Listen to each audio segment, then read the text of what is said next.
Sisters by Susan Mallery. Performed by Tanya Eby. 1. Kelly Murphy was willing to accept certain injustices in the world. That brownies had more calories than celery. That wearing white pants meant getting her period, regardless of where she was in her cycle. That her car would be low on gas only on days when she was running late. What she did not appreciate or accept was the total unfairness of Griffith Burnett not only returning to Tulpen Crossing, Washington, nearly a year ago, but apparently waking up last month and deciding that stalking her was how he was going to spend his days. The man was everywhere. Everywhere. He was the aphid swarm in the garden of her life. He was kudzu and rain at an outdoor wedding, and someone blurting out the end of a movie right when you were getting to the good part, all rolled into one. "You're putting a lot of energy into the man," Ellen Speary pointed out in a let's humor the crazy girl tone. "This isn't about me," Kelly told her. "I'm not the one who's always there. I'm not the one lurking. If you keep seeing him wherever you go, a case could be made that you're stalking him."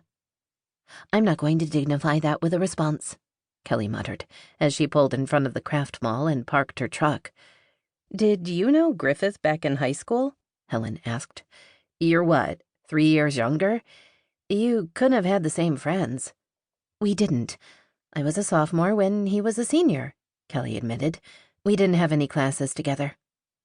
But not having the same classes in no way meant she hadn't known who he was. Everyone had known Griffith Burnett. He'd been one of those godlike figures blessed with good looks, a brain, and athletic talent. She'd been the slightly weird girl he'd never noticed, until he'd broken her delicate young girl's heart. "I'm sure him being everywhere you are is just one of those things," Helen said. "I'm sorry to use logic, but we live in a tiny little town. You and I cross paths with each other all the time. I see you like 500 times a day." Kelly smiled. "But we're friends, and I like seeing you." "Back at you." Helen looked at her. "You okay, or is there something going on I don't know about?" "Nothing but Griffith," Kelly told her. "I'm sure you're right. I'm sure it's just a coincidence that I can't take 2 steps without seeing him." Words that sounded great, but that she didn't believe for a second. If she were anyone else, or if he weren't who he was, she might think he was interested in her, in a boy-girl kind of way. He always spoke to her when he saw her, and smiled. His gaze seemed to linger, but there was no way he wanted anything like that from her. Kelly had proof. 13 years and some odd months ago, she'd turned a corner and had run into Griffith. She'd been on her way to AP English, and he'd been, well, she had no idea what he'd been doing. For less than a second, as her books had gone flying, she and Griffith had been plastered together from chest to thigh. She'd never been so close to a boy before, never been so aware, so everything. Then he'd stepped back.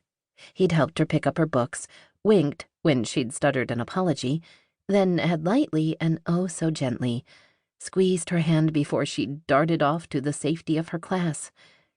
In those magic seconds, when his fingers had touched hers and their eyes had locked together, she'd fallen totally and completely in love with Griffith. It had been the kind of true love born only of a pure and inexperienced heart. She'd never even been kissed. From that moment on, she dreamed only of Griffith. Just a week later, she'd walked by him standing with his friends. One of the guys had called out something about her being doable, a gross and disgusting comment that had made her cringe. But that had been nothing compared to Griffith's casually uttered, "I couldn't be less interested." She'd been devastated and had immediately turned and run. She'd been so upset and hurt that she'd needed somewhere to put all that emotion. That evening, she'd had a fight with her mother, the kind where things best left unsaid were spoken, and lives altered forever. Kelly knew in her head that what had happened with Griffith had nothing to do with her mother walking out on their family less than 12 hours later. But for her,